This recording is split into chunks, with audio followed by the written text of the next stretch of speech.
Hello and welcome to the 12th episode of Emma's Advent Calendar. This is, after this episode, we're halfway through, and yay! This is my kind of oldie kind of radio show, but with modern notions, and I really hope that you are entertained by it.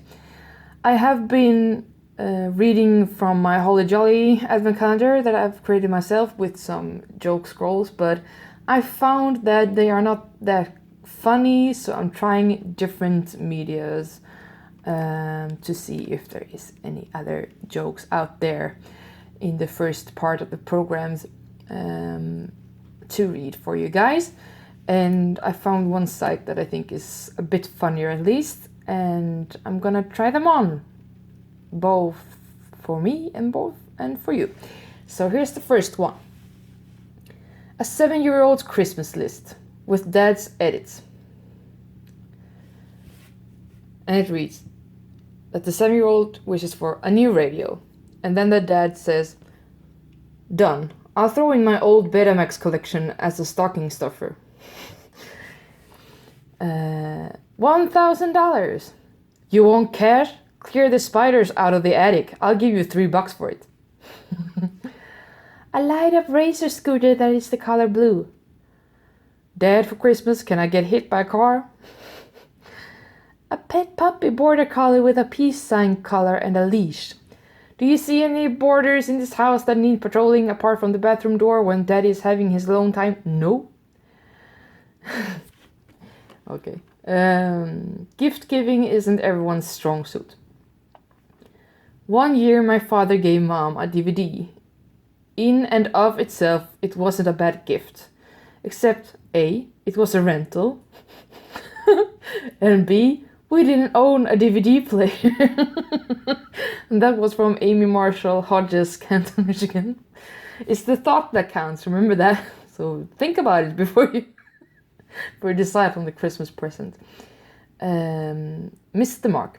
Dear Santa, sorry for what I did in the past, and thank you for the Christmas letter. I love it. But what I want for Christmas is $53 billion. Yeah, $53 billion. You can do a lot of good with that kind of money. You can donate it to charity and research, for example. That is one Christmas gift tip from me. Give away a Christmas present to that kind of organization. I have given 500 Swedish crowns to an organization called Rädda Barnen, which translates to save the kids, kind of. And yeah, it's a global organization, and they help refugee children, little girls that are sold into slave marriages, and they give water to people, and yeah, a lot of things. So that is my tip. If Santa worked for a law firm, this should be good because I own my own law firm as well. So, okay. What do we do with the information we collect? Sharing is one of the joys of Christmas. For this reason, we share your personal information with unaffiliated third parties. The Easter Bunny, the Tooth Fairy, the Hanukkah Harry. And this is from Lawrence Hughes from McSweeney's Internet Tendency. Okay. Decoration overload. My daughter and I, not me of course, but I'm reading the stories, so don't take this literally.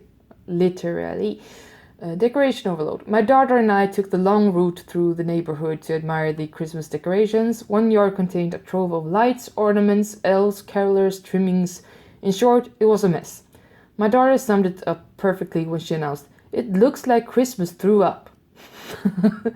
It's by Cecile Hansen from Seattle, Washington.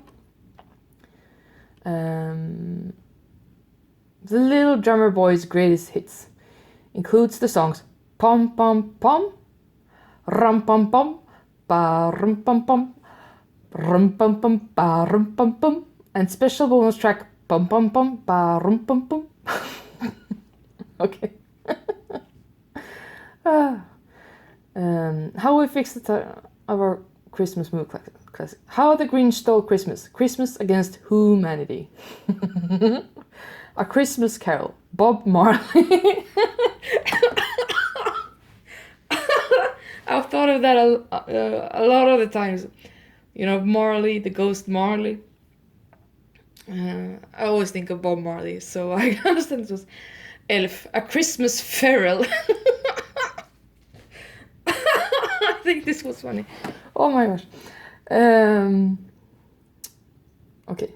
Who is Christmas Tree's favorite singer? Bruce Springsteen. What ailment do you get if you eat Christmas decorations? Tinselitis? Well, we heard that one before. Do you know the movie Arthur and the, I don't know the name in English, what's it called? Sleigh Rush? Arthur and the Rush of, I don't know the English title, but it's about Arthur and the, it's about one gift being missed on Christmas Eve. For Christmas morn, and this joke is actually in that movie, just so you know. Next one is by Jerry Seinfeld, of all, and he says, fallen out of favor. All that time spent selecting and decorating, and a week after Christmas you see the tree by the side of the road like a mob hit. A car slows down, a door opens, and a tree rolls out. Oh. How to write a boastful, overly intimate holiday newsletter. Open strong with a passive-aggressive attack on a loved one. Brag about any new job developments, especially if you don't deserve them. Be creative. Even good news can be delivered so the reader cringes. If you want to cement your status as least favorite distant cousins, just write the most dreaded words in the English language. We thought it would be cool if we shared what's going on as a PowerPoint presentation. I actually think PowerPoint presentations can be really useful when you need to show like statistic images and or process cards, like we're gonna do this first and then this and then this and then this, or I actually think it's quite good to just show like several pictures in bigger format. Gotta love the givers is the next one. There are those who live by the credo that it is better to give than receive.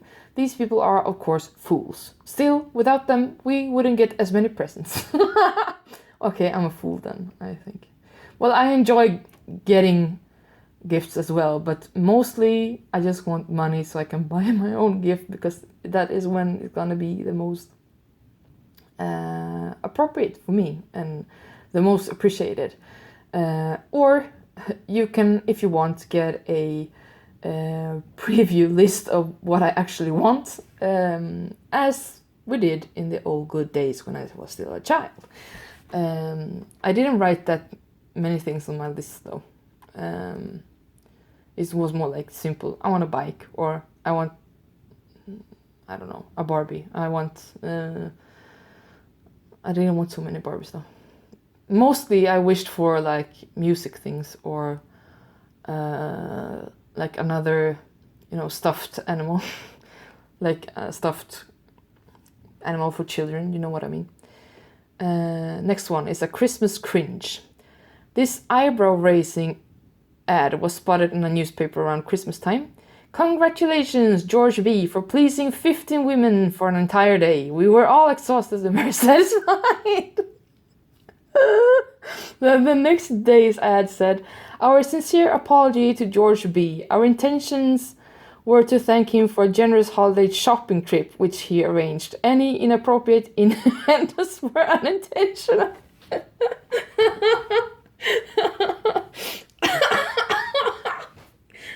So funny. I think this was funny. What do you think? I'm sorry for coughing, you guys, but it's not corona, I promise. It's just sometimes I laugh so hard. I laugh myself to like croxing. What's it called? Like coughing. Yeah.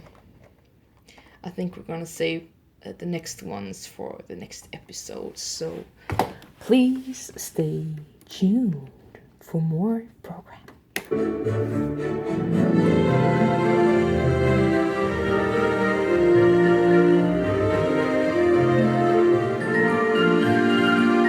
Okay, guys, it's time for the poem part of this program.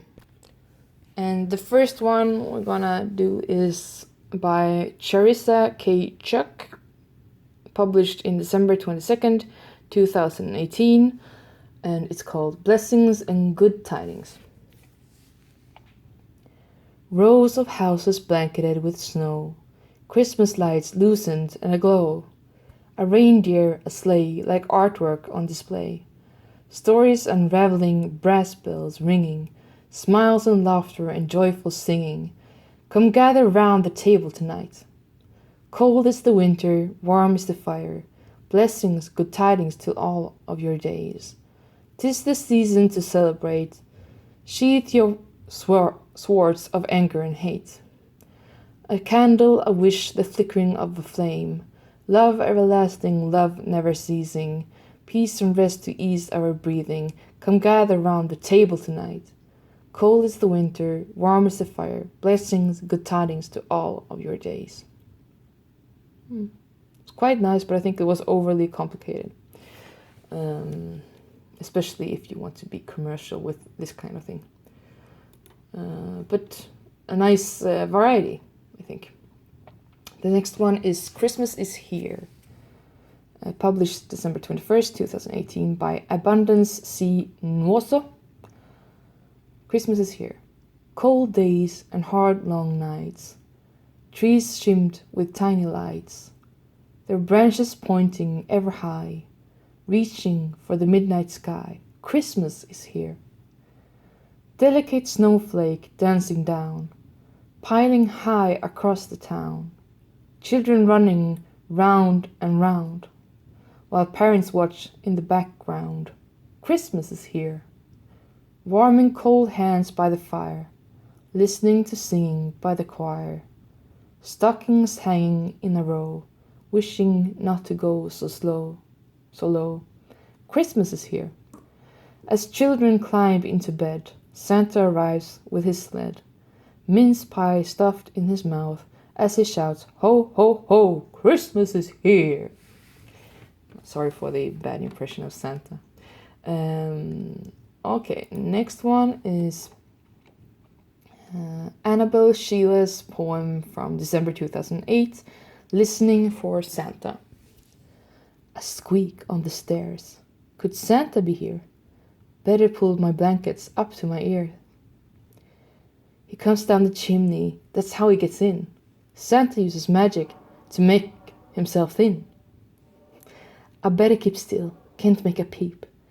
He doesn't leave toys unless you're asleep. My door just opened, someone's by my bed. It wasn't Santa after all, 'cause Mom just kissed my head. That was cute, I think. Okay, next and last one for this episode is Christmas in My Eyes by Ella J. Phillips, published December 13th, 2018. Christmas in My Eyes. People sing ho, ho, ho, lovers kissing under the mistletoe, children playing in the snow. Families making homemade treats, teens with fuzzy socks on their feet, dogs and cats sitting by the fire heat. Shoppers looking for the best gift, employees working on the last shift, students getting home before the snow drifts, choir singing Noel, Noel, Noel, volunteers ringing little bells, candles with winter smells. Reindeer flying through the skies, everyone waking up to a surprise. That's what Christmas is in my eyes. I think this would actually be a good base for a Christmas song. What do you think? I would like to know. And that ends the poem part of this episode, but stay tuned.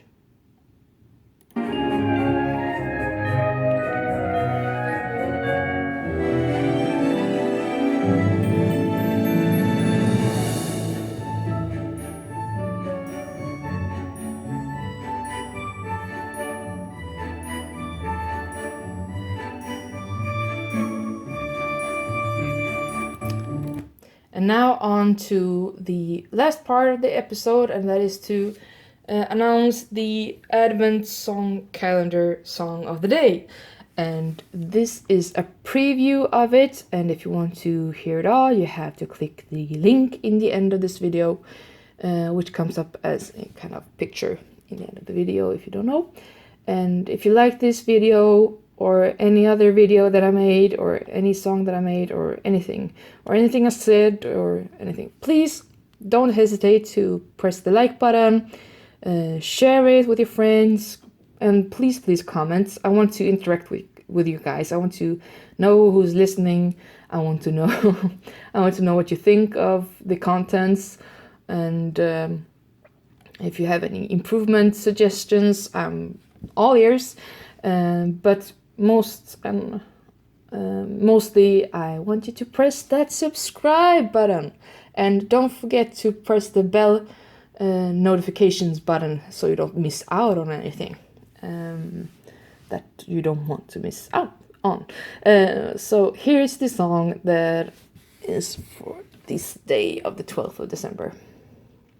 One of them, actually.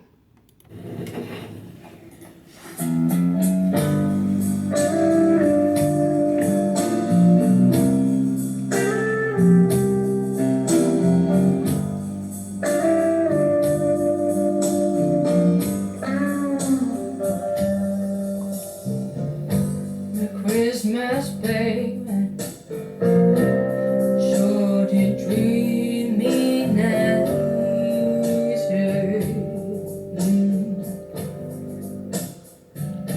I said, Merry Christmas, baby, you sure did treat me nice.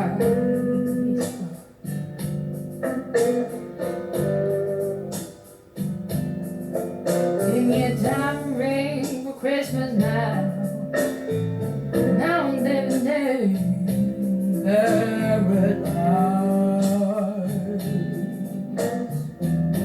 Yeah, as you probably heard, it's Merry Christmas Babe by, well, not by Elvis Presley, but Elvis Presley does this kind of version, the bluesy rock and roll version. And from rock and roll, we go straight into pop, and the other one for today is this one.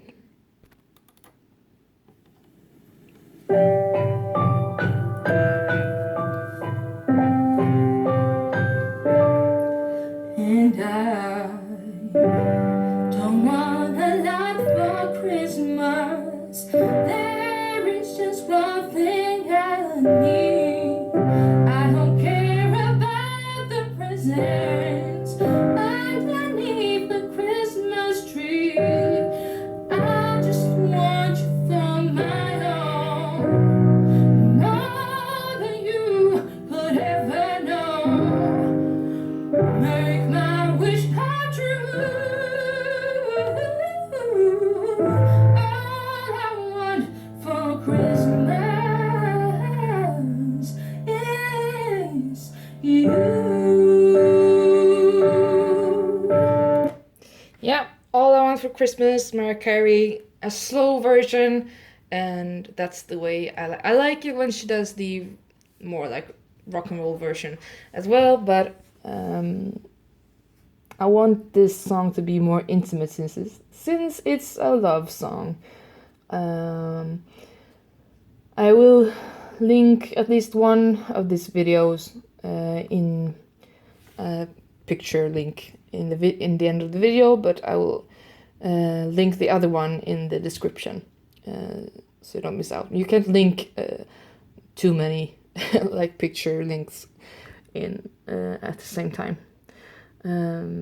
I'm sorry for that, but it's YouTube's fault. So, or at least I haven't figured out how to yet. I just recently figured out how to link like that. Well, that is all I'm going to say this wonderful Saturday. And I hope you have a really, really nice Saturday and evening and happy, happy, happy, happy, happy holidays.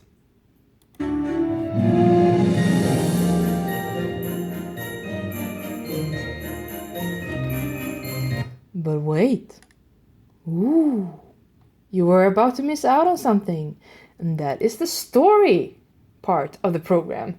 I'll switch it up a little bit, and what I talked about, I think it was yesterday, was the recommendations for Christmas books, and I've talked about The Little Match Girl, and I found a English translation that I thought I'd read for you guys. So you thought it was the end of the episode, but haha, I got you. Or like he says it in The Simpsons, haha, like that. Okay. Whew, time to get serious, because this is a serious story. It's by H.C. Andersen. The Little Match Girl. It was so terribly cold. Snow was falling, and it was almost dark. Evening came on, the last evening of the year. In the cold and gloom, a poor little girl, bareheaded and barefoot, was walking through the streets. Of course, when she had left her house, she had had slippers on, but what good had they been? They were very big slippers, way too big for her, for they belonged to her mother. The little girl had lost them running across the road, where two carriages had rattled by terribly fast. One slipper she had not been able to find again, and a boy had run off with the other, saying he could use it very well as a cradle some day when he had children of his own. And so the little girl walked on her naked feet, which were quite red and blue with the cold. In an old apron she carried several packages of matches, and she held a box of them in her hand. No one had bought any from her all day long, and no one had given her a cent. Shivering with cold and hunger, she crept along, a picture of misery, poor little girl. The snowflakes fell on her long fair hair, which hung in pretty curls over her neck. In all the windows lights were shining, and there was a wonderful smell of roast goose, for it was New Year's Eve. Yes, she thought of that. In a corner formed by two houses, one of which projected farther out into the street than the other, she sat down and drew up her little feet under her. She was getting colder and colder, but did not dare to go home, for she had sold no matches, nor earned a single cent, and her father would surely beat her. Besides, it was cold at home, for they had nothing over them but a roof through which the wind whistled, even though the biggest cracks had been stuffed with straw and rags. Her hands were almost dead with cold. Oh, how much one little match might warm her! If she could only take one from the box and rub it against the wall and warm her hands. She drew one out. Wretch! How it sputtered and burned! It made a warm, bright flame, like a little candle, as she held her hands over it. But it gave a strange light. It really seemed to the little girl as if she were sitting before a great iron stove with shining brass knobs and a brass cover. How wonderfully the fire burned! How comfortable it was! The youngster stretched out her feet to warm them too. Then the little flame went out. The stove vanished, and she had only the remains of the burnt match in her hand. She struck another match against the wall. It burned brightly, and when the light fell upon the wall, it became transparent like a thin veil, and she could see through it into a room. On the table a snow-white cloth was spread, and on it stood a shining dinner service. The roast goose steamed gloriously, stuffed with apples and prunes. And what was still better, the goose jumped down from the dish and waddled along the floor with a knife and fork in its breast, right over to the little girl. Then the match went out, and she could see only the thick, cold wall. She lighted another match. Then she was sitting under the most beautiful Christmas tree. It was much larger and much more beautiful than the one she had seen last Christmas through the glass door at the rich merchant's home. Thousands of candles burned on the green branches, and colored pictures like those in the print shops looked down at her. The little girl reached both her hands towards them. Then the match went out, but the Christmas lights mounted higher. She saw them now as bright stars in the sky. One of them fell down, forming a long line of fire. Now someone is dying, thought the little girl, for her old grandmother, the only person who had loved her and who was now dead, had told her that when a star fell down a soul went up to God. She rubbed another match against the wall. It became bright again, and in the glow the old grandmother stood clear and shining, kind and lovely. "Grandmother!" cried the child. "Oh, take me with you! I know you will disappear when the match is burnt out. You will vanish like the warm stove, the wonderful roast goose, and the beautiful big Christmas tree." And she quickly struck the whole bundle of matches, for she wished to keep her grandmother with her. And the matches burned with such a glow that it became brighter than daylight.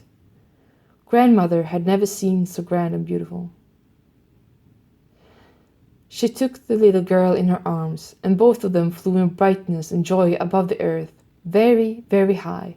And up there was neither cold, nor hunger, nor fear. They were with God. But in the corner, leaning against the wall, sat the little girl with red cheeks and a smiling mouth, frozen to death on the last evening of the old year. The New Year's sun rose upon a little pathetic figure. The child sat there, stiff and cold, holding the matches, of which one bundle was almost burned. She wanted to warm herself, the people said. No one imagined what beautiful things she had seen, and how happily she had gone with her old grandmother into the bright new year. Yeah, as I said, this is really sad story about street children and their difficulties. And now this episode is really over. Bye.